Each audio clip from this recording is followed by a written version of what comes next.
Bendiciones de nuevo, maestro José Briceño, transmitiendo para un mundo, por ende internacional.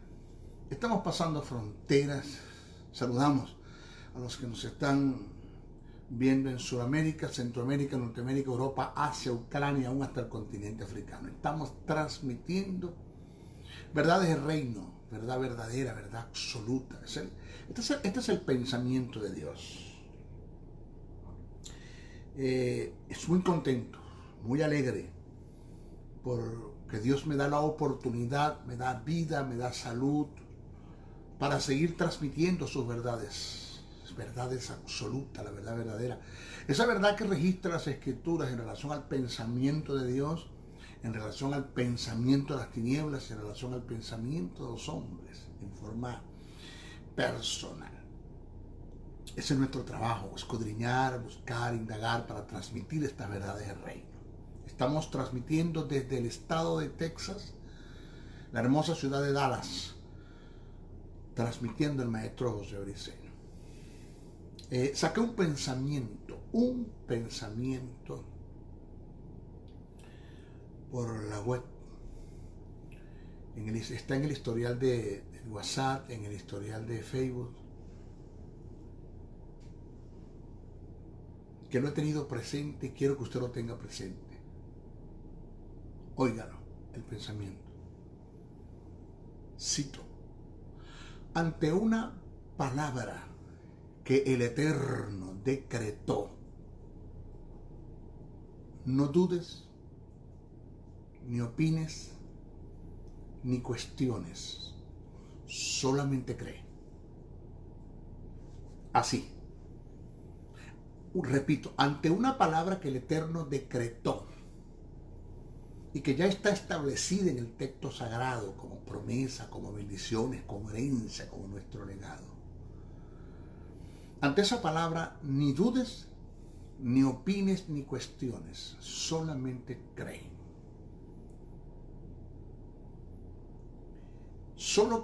Ya Dios decretó en su palabra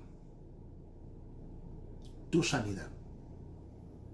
Por sus heridas, por su sufrimiento integral, desde el Getsemaní hasta el Calvario, hasta la ascensión del infierno. En su resurrección se consumó y se decretó y quedó establecido en el texto sagrado que por sus heridas tú fuiste sanado. Tiempo pasado fuiste. Posicionalmente tú estás sano, independientemente por la enfermedad que estés pasando o la enfermedad que puede venir a ti, porque no estamos diciendo que no te vas a enfermar. Puede la enfermedad venir a tu cuerpo, pero conforme viene se tiene que ir en el nombre de Jesús, porque no es nuestra herencia, no es nuestro legado. Así. La enfermedad llegó, invadió. Digo invadir porque ya no te pertenece. Él llevó nuestras enfermedades. ¿De quiénes eran nuestras? Ya no son nuestras, se las llevó. Eso quedó escrito como decreto equitativo de parte de Dios. Y nadie, ni las tinieblas, ni el infierno, ni el diablo, ni los demonios, ni las circunstancias, ni la ciencia, nadie puede caducar esa verdad, mentir esa verdad que está escrita. Ya fuiste sano. ¿Qué debo hacer, maestro, en medio de la enfermedad por la cual tú estás pasando, porque invadió tu cuerpo, porque no te pertenece? Solamente haz una oración de fe, una. Porque no se nos olvide esto, la oración de fe es una sola, las demás son de acción y gracia. Jesús oró una sola vez en fe por el caso de Lázaro. Eso está escrito, eso está ahí en el texto sagrado. Y cuando llegó a la tumba, no oró en fe, oró en gracia. Gracias, Señor, por haberme oído. La oración de fe se hace una sola vez, la oración de acción y gracia se hacen varias veces. Y ora una sola vez en fe y lo demás es darle gracias a Dios porque eso es un hecho cumplido. Posicionalmente tú fuiste sano y ahora esa verdad, en la fe que depositas en lo que Dios decretó, el Espíritu Santo se va a mover. Hay una presencia del Espíritu y va a hacer una verdad. Posesionalmente, tu sanidad, lo que dice las Escrituras que ya Dios decretó en la posición de lo que tú eres, tienes y puedes en Cristo Jesús. Financieramente, ya Dios nos libró. Eso está escrito equitativamente, eso está escrito de la maldición, de la pobreza y de la miseria. Porque el hombre pasa por 5 estados financieros: pobreza, escasez, solvencia, abundancia y sobreabundancia. Nosotros fuimos libres de la pobreza, que eso es una maldición. Podemos pasar, o puede ser que pasemos por el estado de la escasez. Dios nos quiere llevar a la abundancia, a la solvencia, donde no te falte nada, aunque no te sobre, la solvencia, donde no te falta nada, aunque no te sobre, para poderte llevar a la abundancia, a la sobreabundancia. Pero de Dios está el que no te falte nada, absolutamente nada. Todo Él te lo va a proveer, porque eso es lo que dice el texto sagrado. El texto sagrado lo dice, que Él es nuestro proveedor, Él es nuestra cobertura, Él es nuestro amamantador, Él es el Shaddai, el que amamanta, el que sostiene. Ahí está Él. Entonces, repito, una verdad que Dios decretó, no dudes, ni opines, ni cuestiones, solamente cree. Y vas a ver la presencia de Dios, que nada más y nada menos que es la respuesta de Dios ante una necesidad, una demanda. Por la fe que depositaste en lo que Él decretó, en una presencia del Espíritu, Dios resuelve, responde una necesidad, una demanda, la cubre. Eso es presencia. Gracias al Señor por los que han aportado este ministerio, y estamos comprando los equipos. Ya tenemos una cámara, vamos con la segunda. Son 3 cámaras que debemos comprar, 3 trípodes para las cámaras profesionales, como les mostré en la foto del Facebook. Ya estamos armando todo el equipo, el escenario, para construir un buen escenario, para transmitirle verdades del reino eterno. Agradezco a esos mis discípulos que están del otro lado, que no los veo, pero que ellos me ven, que han sido agradecidos, que han aportado a este ministerio, como dice el apóstol Pablo, sé copartícipe de toda buena obra, aquel que te instruye en la palabra. Han entendido lo que es gratitud, lo que es estar agradecido. Hay muchos que me han dicho: maestro, mi vida cambió, mis finanzas cambiaron, mi salud cambió, mi matrimonio cambió, todo cambió después que yo escuché la verdad del reino a través de sus labios, de su mensaje. Pues yo estoy agradecido y quiero aportar una ofrenda para su ministerio. Algunos se han comprometido a aportar financieramente para este ministerio mensual una ofrenda. Unos han cumplido, otros no, se desconoce el caso, pero estamos agradecidos de parte de Dios. Estamos tocando el tema acerca de lo que es la justicia divina. Desarrollando el tema. En el estudio pasado, en el 12, hablamos algunos factores que son determinantes o verdades que debemos conocer en relación a la justicia divina. Lo primero que dijimos, o que presenté, fue que la justicia que está en mí no entró por obra, sino por imputación. No entró por obra, sino por imputación. Y demostré que no hay obras de pecado que me quite esa justicia. Eso nosotros lo explicamos muy bien. Pero, quedó el pero.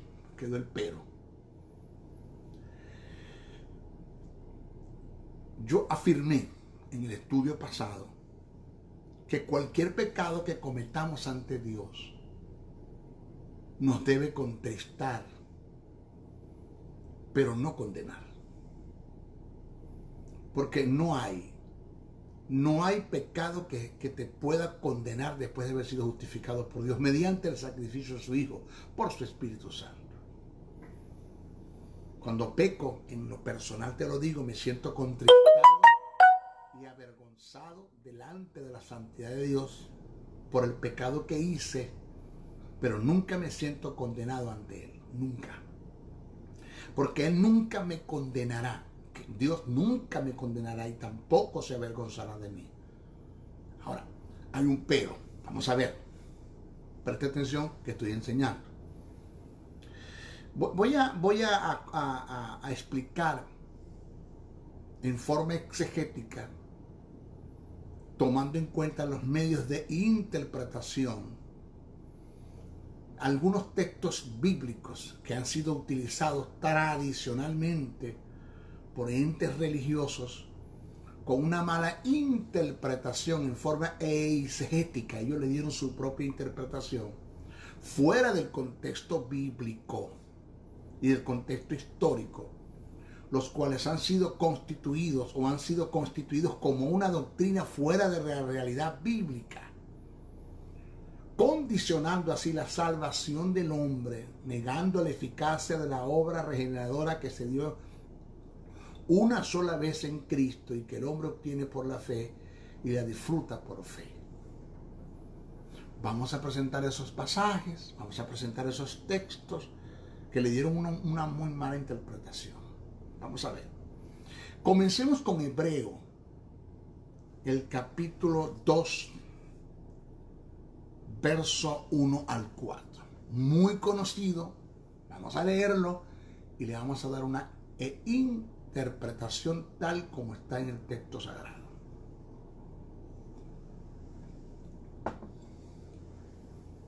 Dice el texto: por tanto, es necesario que con más diligencia atendamos a las cosas que hemos oído, no sea que nos deslicemos, porque si la palabra dicha por medio de los ángeles fue firme, observe, por medio de los ángeles fue firme, y toda transgresión y desobediencia recibió justa retribución, disciplina, corrección, reprensión. Pregunta: ¿cómo escaparemos nosotros si descuidamos una salvación tan grande? ¿Ve, maestro, que la salvación se puede descuidar? Ya va, no se me vaya por allí, vamos a analizar el texto. ¿Cómo escaparemos nosotros si descuidamos una salvación tan grande? La cual habiendo sido anunciada primeramente por el Señor, nos fue confirmada por lo que oyeron, testificando Dios juntamente con ellos, con señales y prodigios y diversos milagros y repartimiento del Espíritu Santo, según su voluntad. Vamos a ver. Vamos ahora a desglosar este texto, porque dice: ¿cómo escaparemos nosotros si descuidamos una salvación tan grande? Maestro, quiere decir que la salvación hay que cuidarla, porque si dice que si descuidamos, entonces puede ser, eso está ahí en el pasaje. Si dice si descuidamos, quiere decir que hay que cuidarla. Vamos a ver. Lo primero que hay que tomar en cuenta de este párrafo que acabamos nosotros de leer es que el escritor de la carta a los hebreos, él le está escribiendo a judíos convertidos al evangelio. Primero, a judíos, hebreos convertidos al evangelio, no a gentiles. Presta atención.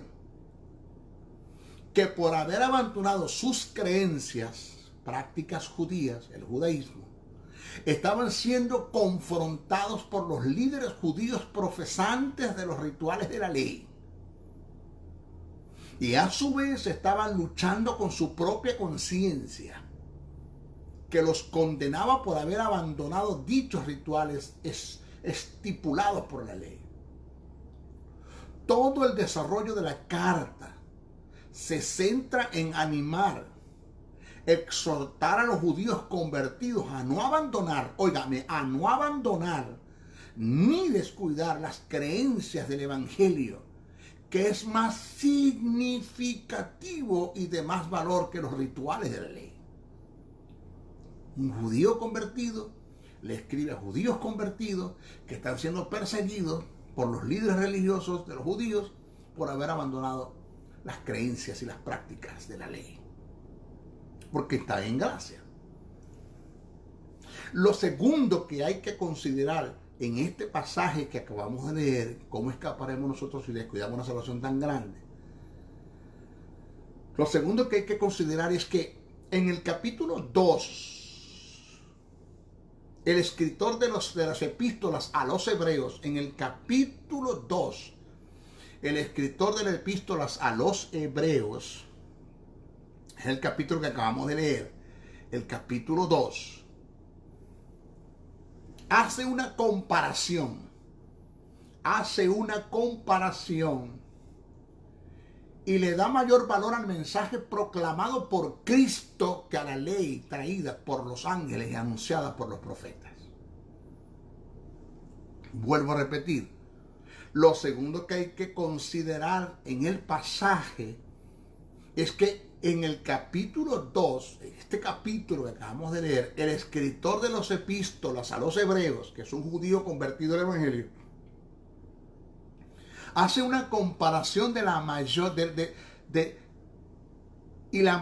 y el mayor valor al mensaje proclamado por Cristo que a la ley traída por los ángeles, anunciada por los profetas. Y exclama que si el mensaje dado por los ángeles, según Hechos 7:53, fue firme, cuánto más las buenas nuevas anunciadas por Cristo que nos fueron confiadas. Por esta razón, el que escribe exclama con gran lamentación al ver la disciplina y la confrontación severa que vendría de parte de Dios para aquellos a quienes le fue confiado el mensaje de la salvación y no se ocupan del mismo en cuanto a aceptación, vivencia, proclamación por causa de sus temores, prejuicios y perjuicios internos. La expresión, ¿cómo escaparemos nosotros si descuidamos una salvación tan grande? Esa expresión, ¿cómo escaparemos nosotros si descuidamos una salvación tan grande?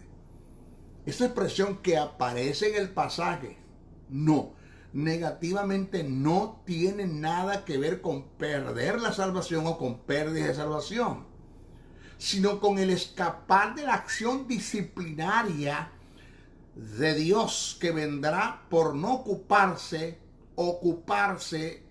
en el caso de los judíos convertidos, porque le está escribiendo un judío convertido, como se requiere de dicha salvación por una desobediencia voluntaria, después de haber conocido la verdad en cuanto a Cristo se refiere, queriendo volver a los sacrificios y a los rituales y a las demandas de la ley.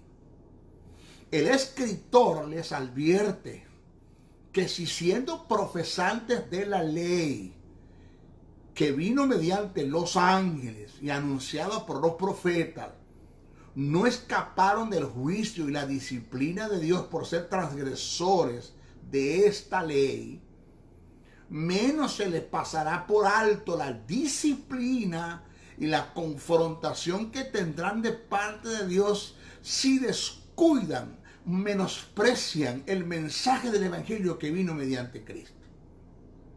O sea, que no está hablando de cómo escaparemos nosotros. ¿Escaparemos de qué? De la disciplina y la corrección si descuidamos el mensaje de la salvación. No está hablando de la salvación misma. Texto Hebreos 2:2 dice: porque si la palabra dicha por medio de los ángeles fue firme, toda transgresión y desobediencia recibió justa retribución. ¿Cómo escaparemos nosotros? ¿De qué? De la disciplina, de la retribución, de la corrección de parte de Dios si descuidamos este mensaje de la salvación. Pero está escribiendo a judíos convertidos. Lo otro que hay que tomar en cuenta en relación al pasaje, a este pasaje que acabamos de leer, es que el término descuidar,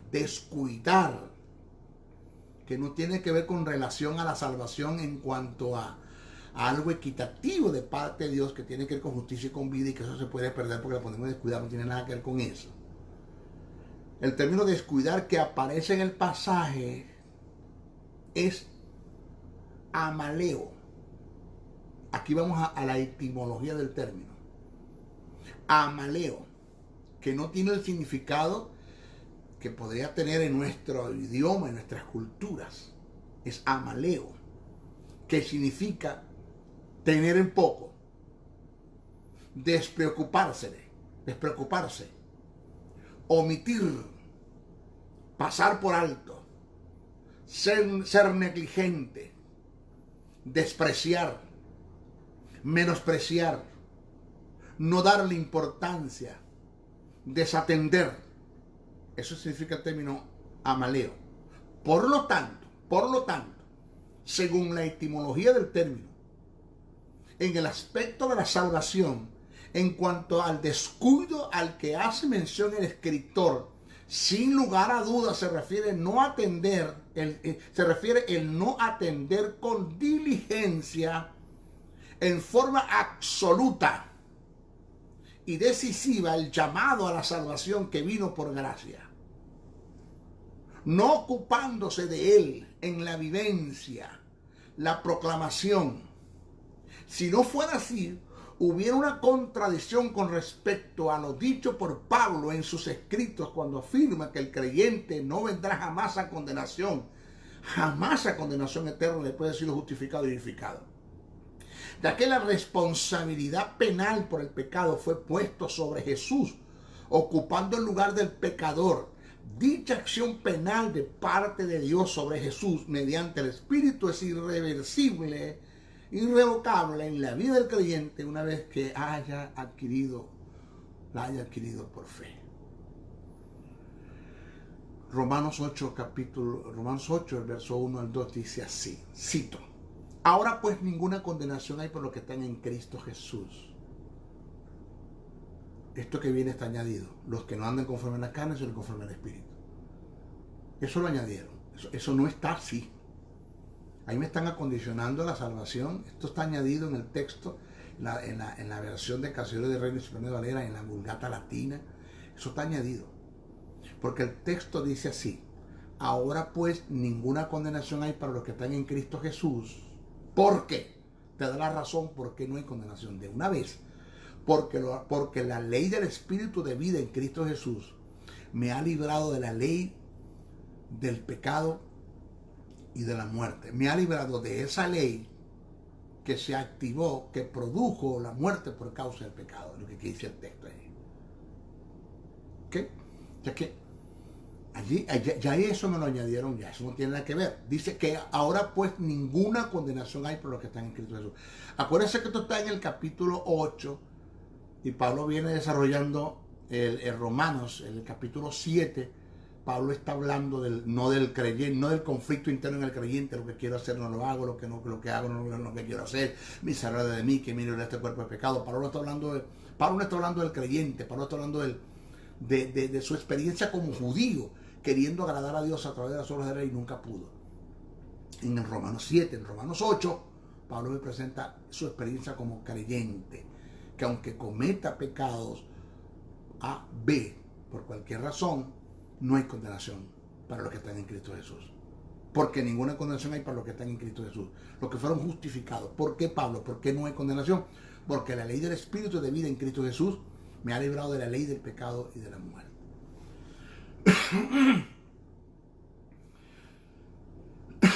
Fíjense lo que Pablo presenta en primera carta a Corintios, el capítulo 5, verso 1 al 5. Me llamó mucho la atención cuando leí esto. Yo dije, wow, Pablo aquí está desfasado o está enseñando una gran verdad. Vamos a ver. Cito: de cierto se oye que hay entre vosotros fornicación, porneia, y tal fornicación cual ni aun se nombre entre los gentiles. Tal fornicación cual ni aun se nombre entre los gentiles. Tanto que alguno tiene la mujer de su padre. Hubo un hijo que tuvo relaciones sexuales con su madrastra. Tanto que alguno tiene la mujer de su padre. Y vosotros estáis envanecidos.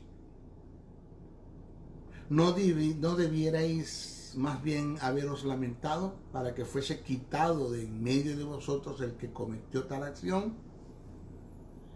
Ciertamente yo, como ausente en cuerpo pero presente en espíritu, ya como presente he juzgado al que tal cosa ha hecho. Yo esto lo analicé todo, lo discerní todo, ya yo capté todo por el Espíritu. Tengo una solución para esto, dice Pablo. Como ya yo analicé, ya juzgué, pues yo quiero que ustedes hagan esto. en el nombre de nuestro Señor Jesucristo, reunidos vosotros y mi espíritu, con el poder de nuestro Señor Jesucristo, el tal sea entregado a Satanás. Entregado a Satanás no es una oración que voy a hacer ahora mismo. Satanás, vengo a ti en el nombre de Jesús. No estoy hablando de eso. Está hablando de no lo disciplinen, no lo corrijan, no lo instruyan, déjenlo a merced del pecado. El tal sea entregado a Satanás para la destrucción de la carne, el cuerpo, a fin de que el espíritu sea salvo en el día del Señor Jesús. ¿Cómo el espíritu va a ser salvo en el día del Señor Jesús? Sea que muera o que Cristo venga. Si está con la mujer de su padre, no se ha arrepentido, no se ha apartado de esto. Déjenlo a merced del pecado, no disciplinan, no corrijan, entréguenselo a Satanás. Ya. Para que la carne se destruya y a fin que el espíritu sea salvo el día del Señor. ¿Cuál día? O sea que muera, parta, o sea que Cristo venga. ¿Cómo se salva si está en este pecado? Pablo dijo que se salvaba. No lo dije yo, lo dice Pablo. Porque la justicia y la vida que Dios pone en nosotros, nadie la puede quitar. Esto no lo obtuvimos por obra, no la podemos perder por obra. Así de sencillo. Que no tiene nada de sencillo. Esto es fuerte, esto es profundo. Hay otros que afirman que el escritor a los hebreos se está dirigiendo a simples oyentes del mensaje de la salvación que estaban entre los creyentes hebreos. Y les advierte que si descuidan este mensaje, lo tienen en poco, se despreocupan, lo omiten, lo pasan por alto, son negligentes, lo desprecian, no le dan importancia, lo desatienden, no escaparán del castigo que Dios en la perdición eterna les dará. De ser así, con más razón, ¿cómo va a perder la salvación quien todavía no la tiene? Indica que el pasaje de una forma u otra no está haciendo referencia a la posibilidad de que un hijo de Dios, después de que haya obtenido la salvación por la fe, la pueda perder. Esto es otra posición que me gusta mucho también. Sea cual sea de las dos que presentemos, señores, aquí no hay pérdida de salvación. Vamos a ver qué dice Hebreos, el capítulo 6, verso 4 al 8. Otro texto que le han dado una mala explicación. Dice, cito, porque es imposible que los que una vez fueron iluminados, observe el término iluminado, y gustaron del don celestial, observe el término gustar del don celestial, y fueron hechos partícipe del Espíritu Santo, observe el término partícipe del Espíritu Santo, y asimismo gustaron de la buena palabra de Dios y de los poderes del siglo venidero, observe estos pensamientos, y recayeron. No se le olvide esto, óigame, recayeron. Ese término recaer lo vamos a estudiar. Del texto griego koiné, tal como se escribió, recayeron. Sean otra vez renovados para arrepentimiento, crucificando de nuevo para sí mismo al Hijo de Dios y exponiendo la vituperio. Porque la tierra que bebe la lluvia, que muchas veces cae sobre ella, y produce hierbas provechosas aquellos por las cuales es labrada, recibe bendición de Dios, pero la que produce espinos y abrojos es reprobada y está próxima a ser maldecida, y su fin es el ser quemado. Vamos a ver de qué está hablando el que escribe. Vamos a analizar el pasaje, porque esto no es cuestión de leer Biblia, es de estudiar las Escrituras, que es lo que el maestro briseño les insta. Ustedes estudien, vamos a estudiar las Escrituras, vamos a estudiar el texto sagrado. Lo primero que debemos tomar en cuenta es que quienes se les escribe la carta, lo primero que debemos tomar en cuenta es que a quien se le escribe la carta son creyentes genuinos, convertidos al Evangelio mediante la fe en Cristo, que no son meros profesantes que estuvieron dentro del seno de la iglesia y después renegaron de la fe. Esto lo digo por algunos elementos que están dentro del pasaje que nos dan indicio de esta verdad. No está hablando de alguien que llegó, estuvo y se fue. Está hablando de alguien que aceptó el plan de salvación, fue justificado y fue edificado, es hijo de Dios. Algunos elementos que están acá, vamos a ver. Dice, los que fueron iluminados. Este párrafo, los que fueron iluminados. Este término hace referencia a aquellos que por el Espíritu Santo fueron convencidos de pecados al iluminar su entendimiento por el conocimiento de la palabra, saliendo del estado enceguecido del cual los tenía Satanás. Segunda carta a Corintios 4:4. Los que fueron iluminados. Eso aparece en el pasaje. Pues está haciendo sin lugar a duda referencia a aquel tipo de personas que por el Espíritu Santo fueron convencidos de pecados e iluminando su entendimiento por el conocimiento de la palabra, saliendo del estado enceguecido en el cual se los tenía Satanás. Punto. Gustaron del don celestial. Este término, gustaron del don celestial. Esto equivale y hace referencia a los que recibieron a Cristo como su Salvador. Es lo que indica el verbo gustar. Tercero, fueron hechos participantes del Espíritu.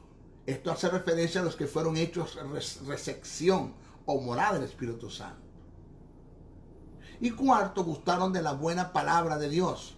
Esto es, de algún modo, conocer la verdad iluminada por el Espíritu de gracia, que está en contraste con el que venía haciendo en los rituales de la ley.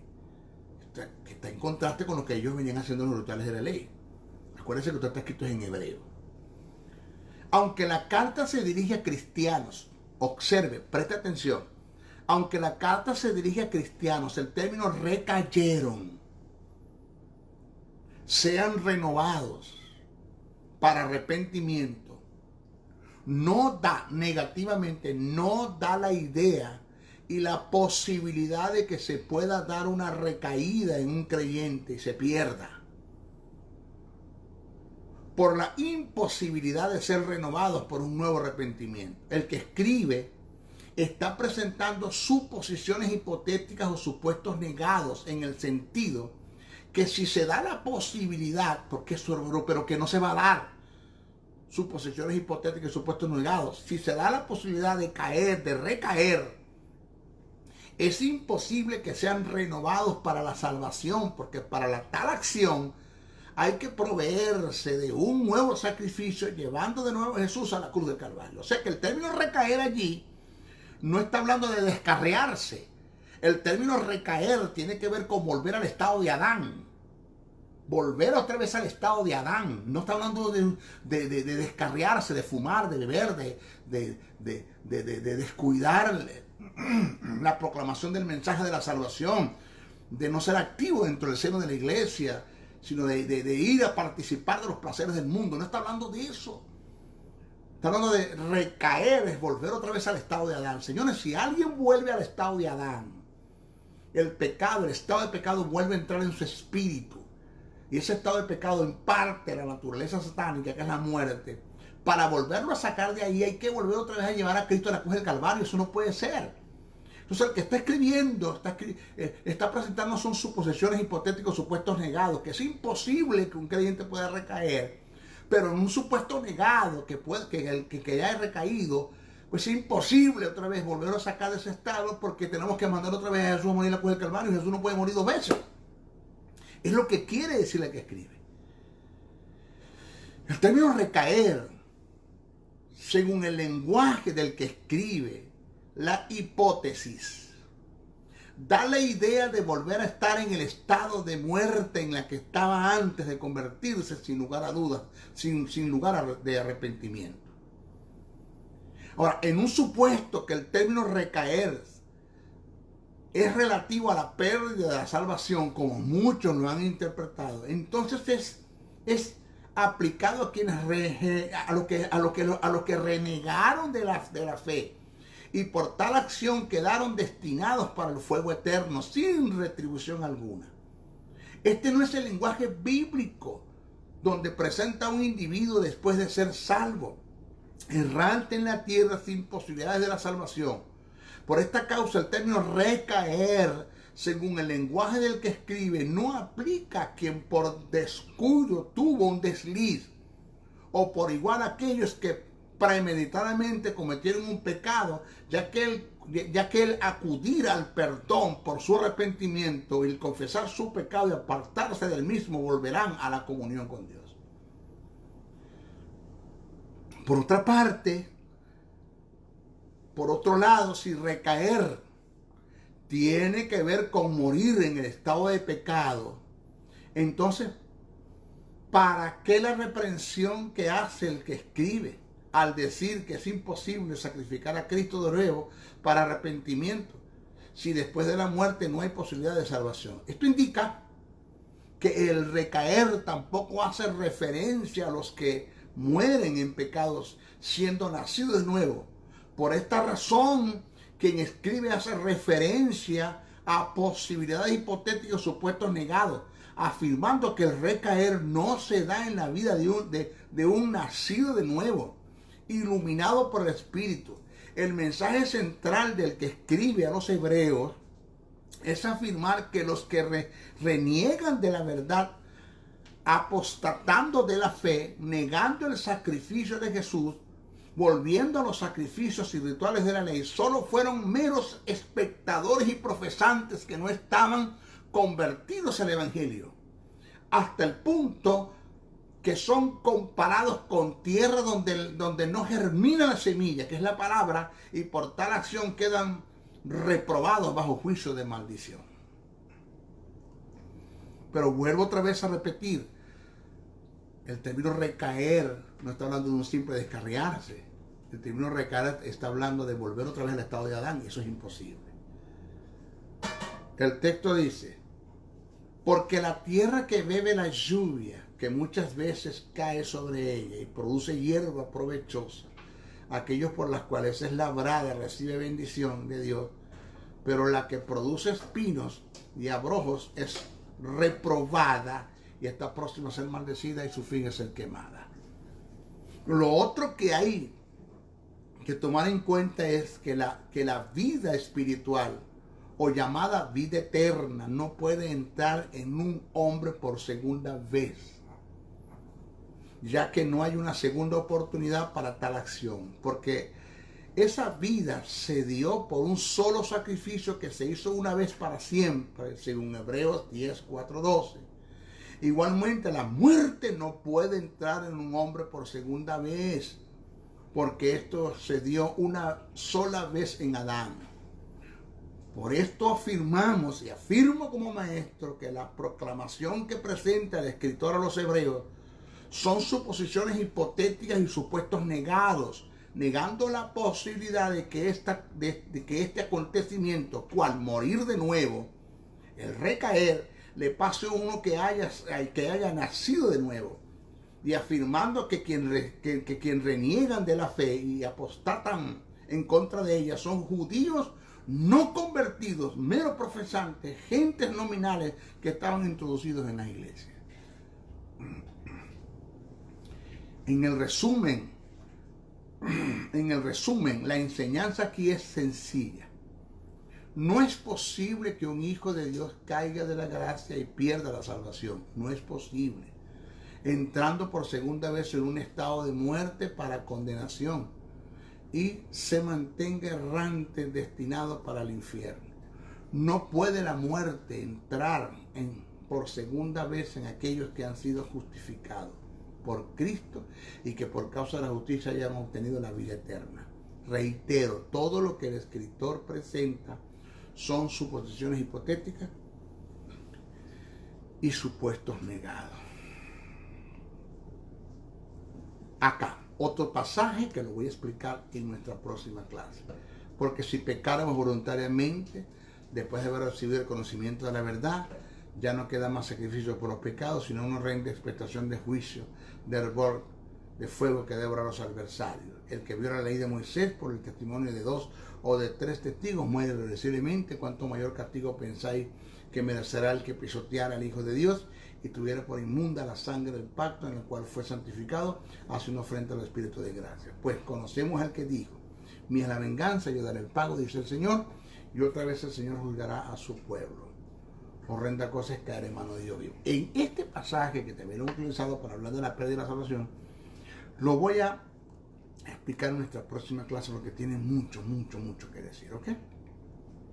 Bueno, se despide el maestro José Briceño sin antes pedirle: uno, oren mucho por mí, bastante, agradezco la oración, cúbranme, la oración del justo puede mucho, dice el texto, puede mucho, desata el poder de Dios.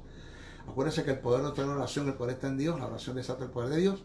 2, comparten estos mensajes, no se queden con ellos. Y 3, por favor, pueden aportar una ofrenda para este ministerio. Le agradezco. ¿Cómo hacerlo? Están los correos, está mi teléfono, llámenme y pregúntenme, maestro, queremos aportar una ofrenda para su ministerio. Todavía nos faltan equipos para completar el escenario de la grabación donde vamos a estar transmitiendo estos mensajes en vivo. Se despide el maestro José Briceño. Bendiciones, bendiciones, bendiciones.